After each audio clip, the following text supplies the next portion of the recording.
Well, hi, class. We're on to chapter 12, which is all about benefits. Now, man, this chapter could be a monster because, I've actually taught a class, a couple of classes actually at another university, where we literally spend the entire class is on compensation, kind of what we talked about in chapter 11, and benefits. And that's the whole entire semester. There is so much to know with compensation and then its counterpart benefits.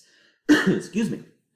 However, I want to make this much easier and more direct for you. So I don't want you, again, there's a lot of information in chapter 12. And a lot of it, if you're a benefits professional or a human resources professional, yeah, you're going to deal with this a lot more often. However, I just want to hit the highlights of this chapter because, again, I don't want you to bog down too much in kind of the craziness, if you will, of this chapter. So let me just go over a few things that I think are most critical for you to know from chapter 12, all about benefits.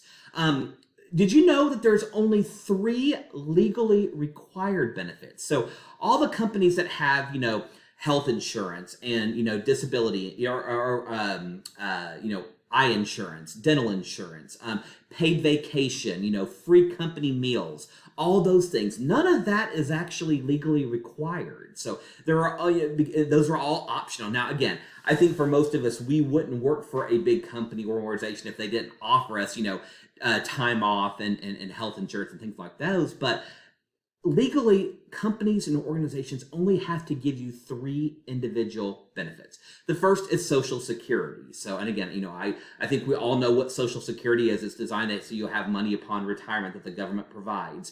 But companies are required to give into your Social Security fund. Second is unemployment. Excuse me. Companies are required, if they lay you off or they fire you, you are eligible for unemployment insurance. Again, there are certain rules that go with that, and each state has kind of their own rules. But unemployment is the second, and the third is workers' compensation. In the event that you get injured on the job, through no fault of your own, they are legally required to work with you on your workers' comp. So, Social Security, unemployment, and workers' comp. Those are the 3 legally required benefits. Anywhere you go, you are entitled to those 3. Make sure you know those 3 for the exam.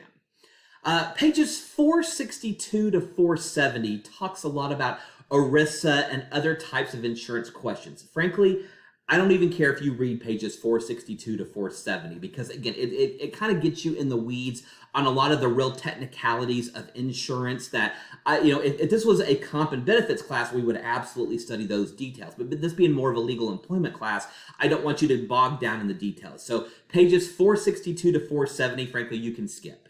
I don't want you to worry about those.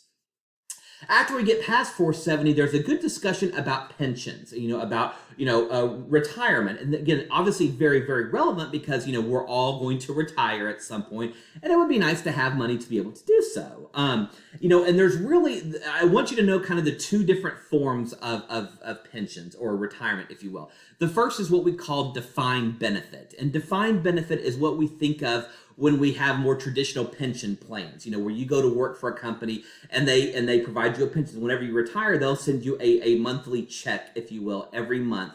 As far as that the company provides you for working for them. And there's a lot of details that go into this based on your seniority, based on how many years you worked for the company, etc. So when you think of defined benefit, think of more kind of your traditional pension. And you see this more in areas, like police and teachers and firefighters and groups like that.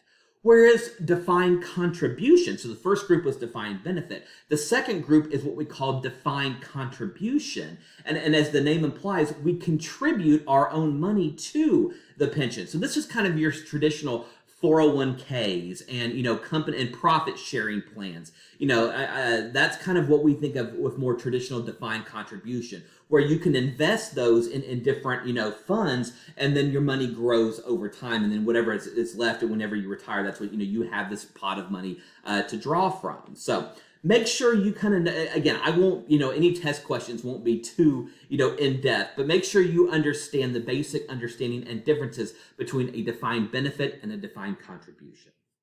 Well, really, for the rest of the chapter, there's only 2 other laws that I really want you to know about. The first is on page 484, which is COBRA.